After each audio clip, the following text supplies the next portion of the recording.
Manever I say ma PENDREAM TV. PENDREAM TV there, or see them yopo. We'll get into that. Also, a question that came through says that the NPP gave close to 4 months for their elections, super delegates to be held, and then now November 4. It took the NDC to use 2 months to do that. Why so? Well,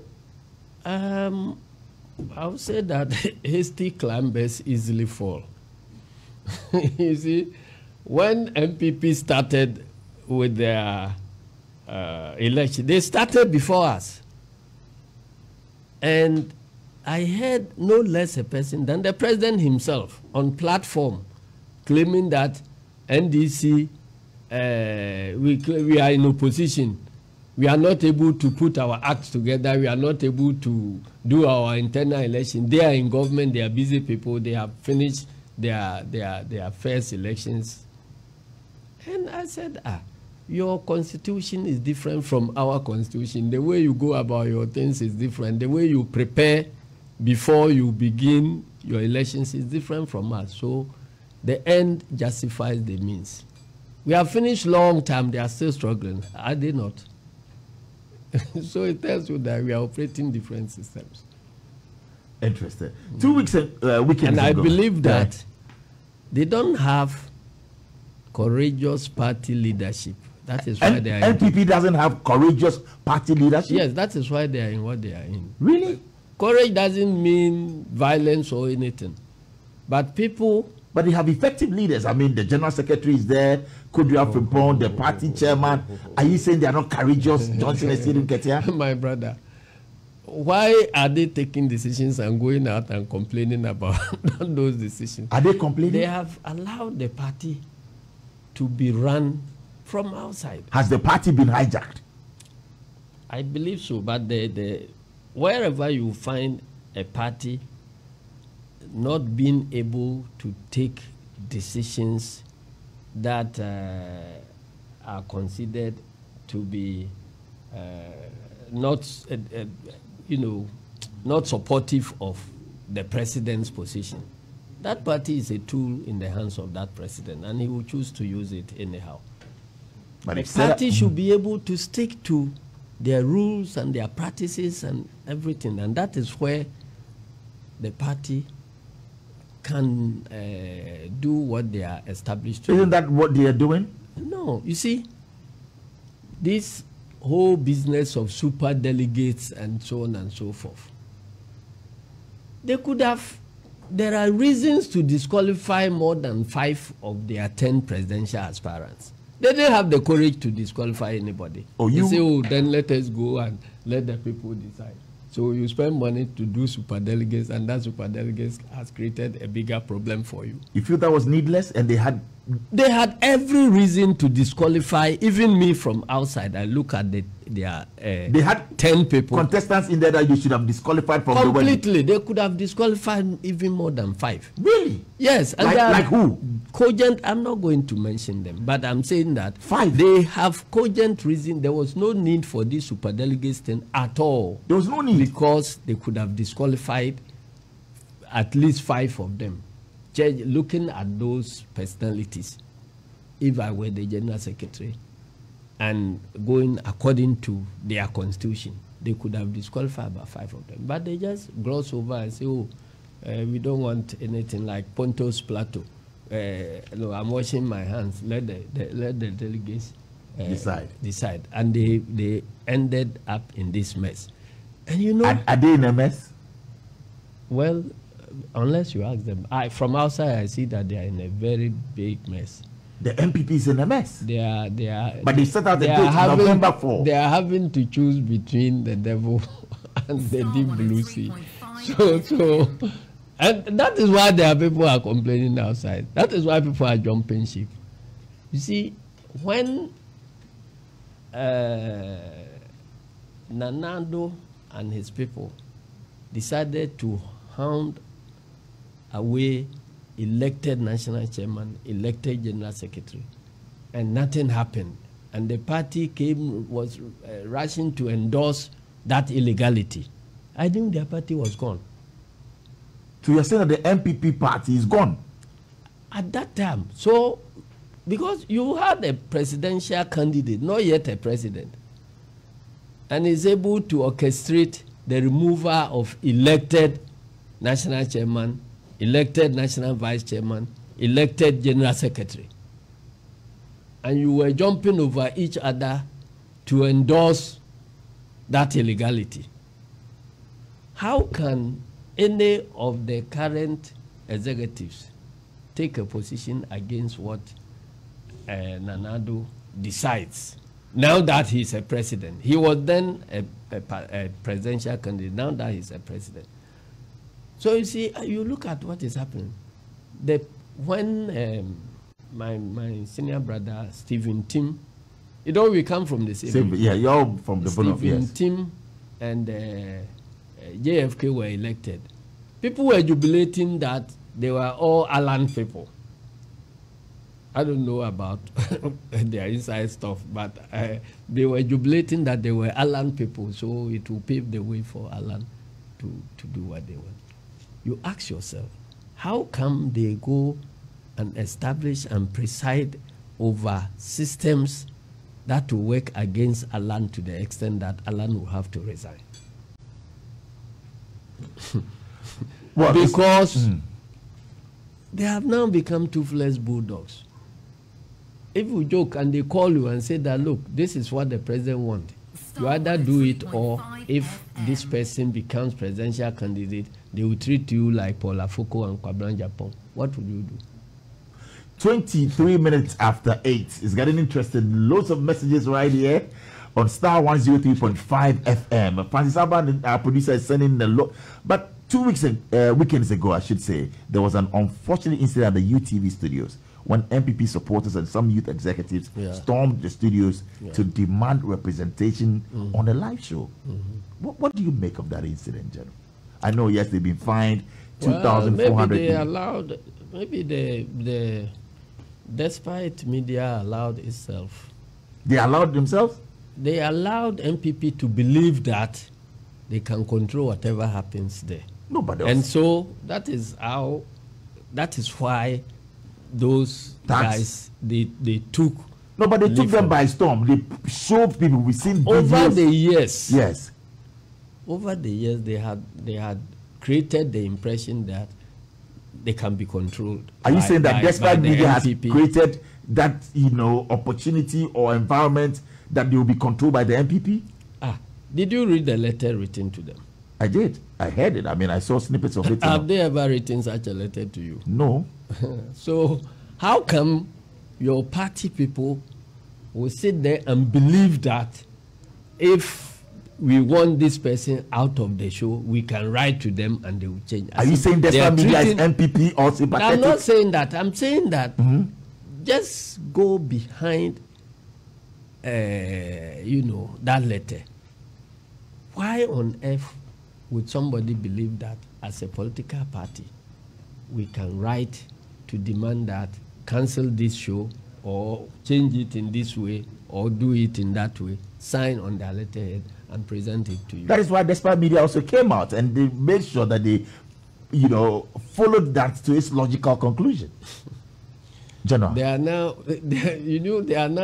they've grown a tiger that is trying to devour them. that is the point. Yes, that is the point. Because you see, the price you sell yourself, right? That is what they will buy you for. Interesting. What are you alluding to, General? I am saying that what impression have they created to MPP for MPP to believe that they have control over the programs in that? No, but these are hooligans of the party. They are not, the party chairman has gone there to actually apologize. Yeah. Somebody wrote a letter from MPP headquarters. They've condemned that. Okay, if you condemn it, how come you were complaining about the letter being torn? The argument was that this is our property. A+ by tearing that in, A+ has insulted the party. He has done this, he has done this. And you are at the same time, the same person is saying that the letter didn't come from you. Star 103.5 FM. What was the best approach to deal with hooliganism, fanaticism? Because last week at the Odododudu party office of the NBC, a journalist on City FM was assaulted for covering, you know, the distraction for doing her work. Yes. Of party supporters. So clearly, beyond the condemnation by the party, what has happened to the corporates, General? Oh, we announced, is it yesterday or the day after our meeting on Tuesday, we've suspended the elections there. Okay. And we have set a committee to investigate and let us understand what happened, identify corporates. So you've not yet identified the corporates? No, you, in party, what do you call it? In party management, there is procedure for everything. So if there are video clips or whatever, they've submitted to a committee chaired by no less a person than former Speaker of Then you should commend the NPP for taking swift action by bringing the people to book. Which people have they brought? The hooligans that were there, of course. Who brought them to book? What have they done to them? They fined them 2,400 cedis, and they is it NPP that fined them? Well, the courts did. So clearly, why are you asking me to then commend NPP when they have not fined? I'm not saying that commend them, but I'm saying that they've also gone there to apologize. They've seen to it that our team had also gone to. I was not even in Greater Accra, but before I returned, our people had already, the General Secretary had taken all the necessary actions. And the matter is being investigated, and whoever is found culpable will be punished. Will be dealt with according to law. We will follow that closely. And, so, please go ahead. So I'm saying that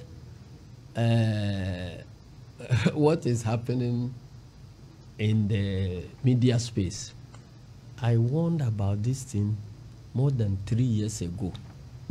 Because when vigilantism was happening and we're complaining, when you go to any studio, they will say, oh, but you too, you have Azoka boys, you too, you have this, you too, you have this. I said, look, we must deal with this problem. But this business of always siding with one side and trying to justify what is happening, you know, when even MPs were presenting petitions to Electoral Commission, the killings in Techiman, the killings in Ejura and other places. At the time we start talking about it, then they will be referring, but you too, you have this, you too. So I kept warning that, look, it will come to the turn of the media one day. If you don't help us to stop what is happening, it will come to the turn of the media one day. So I'm not surprised that this is happening. It is happening now. If we don't deal with it now, it will go beyond the media and get to another area where they think they are safe. So time because to deal with during it the Second World War, there was some Reverend Father who said that they came for the Jews.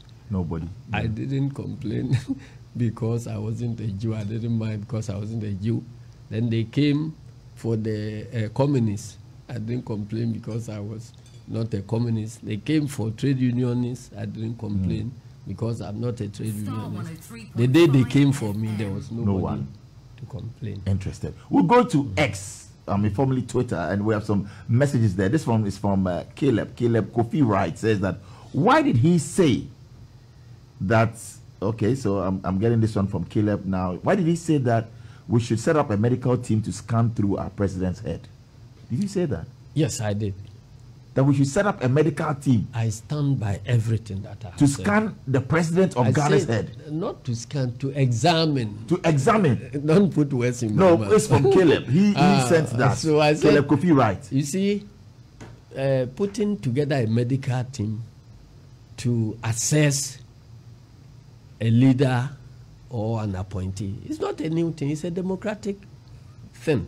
But why should It's provided for by he our go for his constitution. medical When you have checkups, yeah. reason to believe that there are problems with his judgment, then you don't sit there for him to go and take a decision that will create a bigger problem for this country. So when you begin seeing that his judgment is getting bad, you need to examine him as a measure to protect the country. Because you see, I said this thing, last week was my second time of saying it. The first time I said it, was when he pointed to the chest of the candidate of his political party in Asedu and said that he's useless, they should vote against him. Then I said there must be something wrong. Well, then look at what he has said now. we have messages. And you know that the president is the one who declares war. One day he will get up and say, I have declared war between Ghana and somewhere. That's why I was very vociferous when he was talking about Ghanaian soldiers to be sent as part of ECOWAS troops to Niger. I say we are not going anywhere. Let us fight it, because I don't think that it is a decision that is coming from a good judgment. So I'm saying that if you see a pattern of wrong judgments coming from your leadership, you need to examine the source of those judgments and to find out whether the state of Ghana, the ship of the nation, is in safe hands. Wow. This one is from Wonderboy and Yesu Christo Properties. He says that, what if Alan wants to join the NDC? As the chairman of the NDC, will he agree? Will he accept him? But Alan has not decided to join. So what if Alan wants to join? And that's coming from Yesu Christo. The purpose of our campaign is to encourage non-NDC people to join NDC. So anybody who wants to join, will assess you. Right. And then if you want to, you agree to the terms of our constitution, the conditions of membership, you'll be welcome. All right. We're going for our last commercial break. When we return, we're coming in for the mystery questions. We have 2 questions for you. And also, Majua wants to know, what is your working relationship like with the former President John Mahama? So she wants to know. And also, working relationship with Jean Mensah. So it's coming up right after the break here on Star FM. What's the question? Please read it out for us. If there is that one person you owe a big apology, dead or alive, who would that be? And are you willing to make amends with that person or their families? That's right.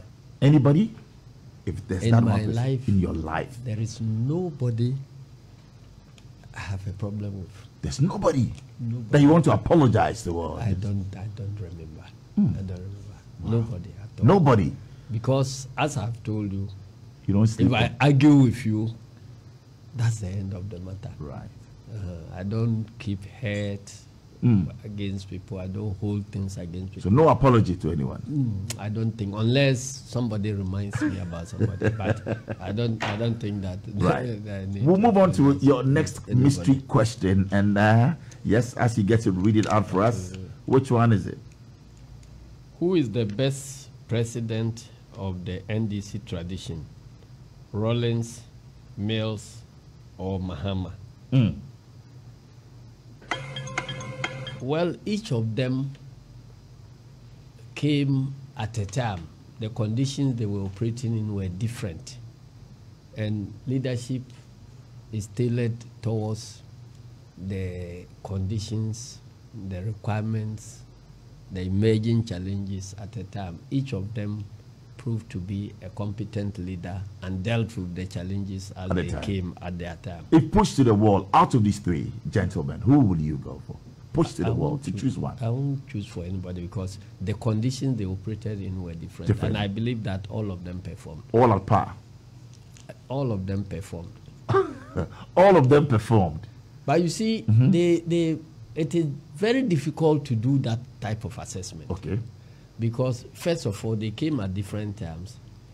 They governed the country at different periods. and different time spans. Okay. How can you be comparing somebody to President Rawlings who had done 19 years? Okay.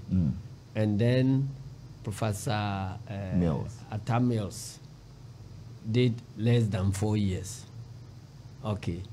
And then President Rawlings also, President Mahama did 4 years plus. So each to their own. The periods are different. So it's like comparing apples with Ever been corrupted or bribed in your lifetime, or maybe somebody attempting to bribe you? Ever? Well, if you expand the meaning of corruption or bribe, it can include a decision that you would have taken, and then somebody pleads with you to change your mind. Okay. That is part of corruption. And that you've done? Yes, I think in my life I've done some of those. What did you do? But I've been a banker before. As a bank manager, if there is somebody who has defaulted, and then you need to proceed against that person, even though you are proceeding against all others, and because of some circumstances they come to plead and you leave them out, you haven't treated everybody fairly.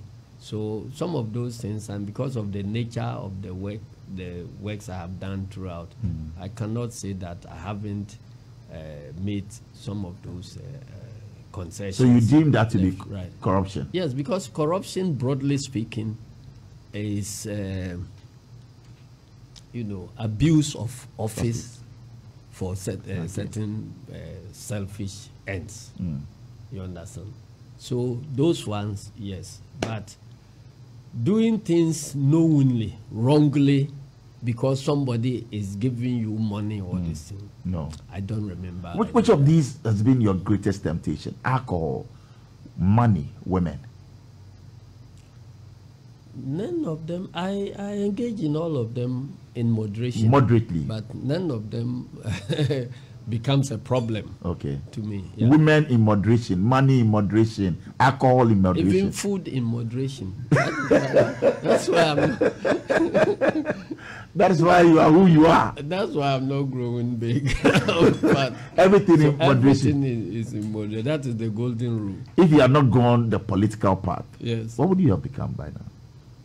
Oh, I trained as a businessman. Oh, right. But some way, somehow, I never got the opportunity to practice fully as a businessman. Wow. When you read my That's CV, right. So being but you own some businesses and all of that, right? Oh, not big businesses. No, not big, but you have a block factory here in Accra. Yes. In the Bono region, you do? Yes. And then where else? Then I have a farm. A farm? Yeah. So what do you cultivate? I do mango and cashew. Cashew? Wow.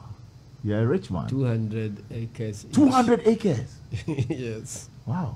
You should. I thought you've seen me on my four-wheel motorbike on the farm before. Wow. Yet to see that. Wow. People have been coming. And you've not won any award for being a great, because 200 acres is huge. I haven't contested for it. Oh, you haven't? Yeah. But are you going to Sekwa? Are you going to the Bono region, or you're here? What's your weekend like? No, I will be going to the flood hit areas. Oh, you're going to Mepe? Okay. Right. I'm going there. I was due to travel to US and Canada for some programs. You've cut short that trip? Sure. Wow. So I will have to visit those places. And the flooding is not just Mepe area. Almost a large part of the Volta Basin. When I talk about Volta Basin, part of it is in Sene, Yeji, and all those areas, and Bamboy, and all those areas have been affected. So, and you visited all of it will not be a bad idea to go there, to try and touch base with them, even though I'm not holding anything. You're not going with any donation. You're just going to sympathize with them, or you're going with some gifts. or relief items? It will be known tomorrow. Thank you very much for joining us. Is the NDC capturing power come 2024? You yourself can feel it. What is it? You can feel change. So change is coming. Sure. The only constant in nature is change. That is what is coming. So if you... So 1st or 7th January 2025. Inshallah. Inshallah. We will be swearing in President Mahama. Come 2025. Yes. Okay. We'll be in the studios and we'll give you a call on that day, sir. Thank you very much. And there was a question Yes. you didn't give me opportunity to answer. Please, go ahead. Somebody was trying to ask a question. I don't know whether it is out of mischief or something. Your relationship with President My relationship with President Mahama, yeah. my relationship with Prof. Jean Mesa, yes. Excellent, both ways. Excellent. Yes. All right. So, and again, on the back of that, are you returning to IPAC? Somebody wanted to know. Oh, but I didn't hear you reading that question. Oh, Yes, I'm just building up. So, is the NDC returning? Yes, you are ready. We are ready to return to IPAC Okay. and not any other meeting. So, the NDC is ready to return to IPAC. IPAC and not any other meeting that is not IPAC. That is a major one right here on Stature. Thank you. Good evening and have a wonderful time, sir. So wish you it the very tells you best. that some of the meetings that are happening are not IPAC meetings. The moment they convert into IPAC meetings, NDC will be there. NDC will be there. Thank you.